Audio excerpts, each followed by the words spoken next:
The rain hammered against the wide glass windows of the Kingston estate, a mansion so large that even silence seemed to echo inside it.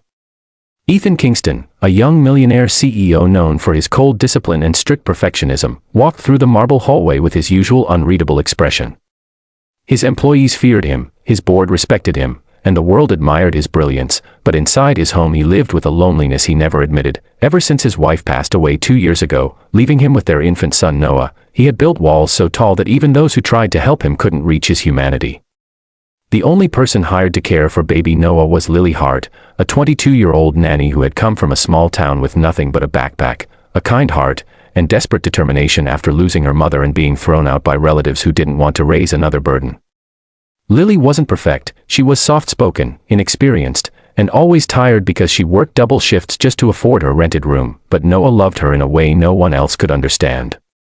She treated him not as a job, but like a child she had been given by fate. Every morning she arrived early, humming soft lullabies, and every night she stayed late, warming bottles, whispering comfort, and praying that baby Noah would grow up with love even if she herself had never received much of it. Ethan, however, barely looked at her. To him, she was just another employee, one who must follow rules without excuses. Professionalism, he always said, is everything. But life has a strange way of revealing the truth hidden behind appearances. One stormy afternoon, after a long board meeting, Ethan returned home earlier than expected. His footsteps were tired, his tie loose, his expression heavier than usual.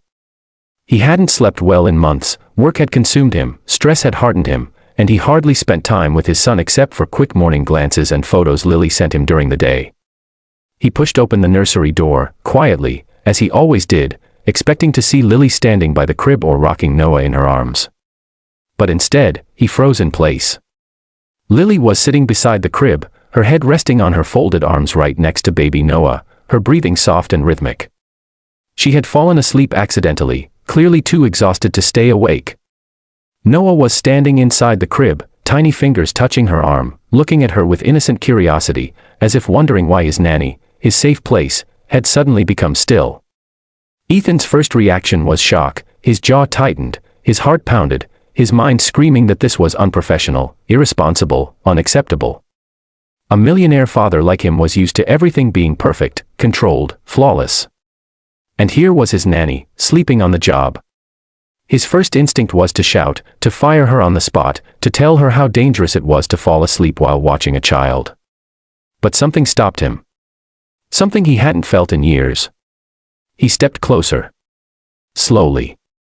For the first time, he noticed the dark circles under her eyes, the trembling in her fingers, the way her shoulders slumped from months of exhaustion. He noticed how Noah wasn't afraid, in fact, he was calm, safe, happy, because Lily was there. Even in sleep, she was like a protective shield around him. Ethan swallowed hard. His anger melted a little, replaced by a strange ache in his chest. When was the last time he had been this close to Noah? When was the last time Noah had looked at him with trust instead of confusion? A guilty thought crossed his mind. This young woman, who earned less in a month than he spent on one dinner meeting, was giving his child something he couldn't give: love, warmth, presence.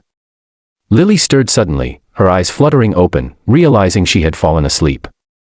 She panicked instantly and sat up straight, brushing her hair back, whispering, "I'm so sorry, sir, I didn't mean to, I was feeding him," and her voice cracked, and her eyes filled with tears she tried desperately to hide.